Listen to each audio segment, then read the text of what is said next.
Japan दुनिया का सबसे एडवांस्ड कंट्री कैसे बना? सोचो, एक ऐसा कंट्री जिस पर दुनिया के पहले एटॉमिक बॉम्ब्स गिराए गए, जिसके 2 शहर कुछ ही लम्हों में तबाह हो गए, जिसके पास न ऑयल था, न गोल्ड, न नेचुरल रिसोर्सेज। फिर भी आज वही जापान दुनिया को बुलेट ट्रेन्स, रोबोट्स, एआई और टोयोटा जैसी कंपनीज दे रहा है। आखिर जापान ने ऐसा क्या किया जो दुनिया के बहुत से कंट्री आज तक नहीं कर सके? जवाब सिर्फ टेक्नोलॉजी में ही, बल्कि एक ऐसी सोच है जिसने पूरी कौम की तकदीर बदल दी। जापान की सबसे बड़ी ताकत। 1945 के बाद जापान बिल्कुल तबाह हो चुका था, लेकिन जापानीज लोगों ने एक फैसला किया, ह्यूमन रिसोर्सेज से नहीं, नॉलेज से जीतेंगे। उन्होंने हर बच्चे की एजुकेशन पर सरमायाकारी की, फैक्ट्रीज में एक नया रूल बनाया, हर रोज थोड़ा बेहतर बनो।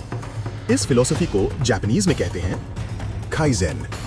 इसी काइजेन ने टोयोटा को दुनिया की टॉप कार कंपनी बना दिया, सोनी को इलेक्ट्रॉनिक्स का किंग बना दिया और जापान को क्वालिटी का ग्लोबल सिंबल बना दिया। यहाँ सिर्फ प्रोडक्ट्स नहीं बन गए, यहाँ परफेक्शन बनती है। जापान दुनिया से अलग क्यों है?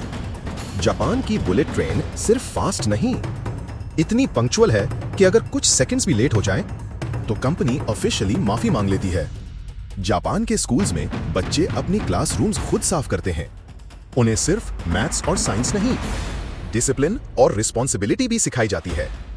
इसीलिए जापान में हजारों वेंडिंग मशीन्स सड़कों पर लगी होती हैं, और फिर भी उन्हें तोड़ने या लूटने के वाकयात बहुत कम होते हैं। यहाँ टेक्नोलॉजी और कैरेक्टर दोनों साथ साथ चलते हैं। लेकिन जापान की असली कहानी रोबोट्स या बुलेट ट्रेन्स नहीं, असली कहानी है एक ऐसी कौम की जिसने तबाही को अपनी ताकत बना दिया।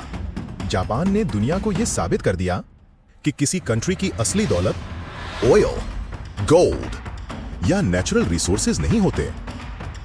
असली दौलत होती है एजुकेशन, डिसिप्लिन, इनोवेशन और कभी हार न मानने वाली सोच।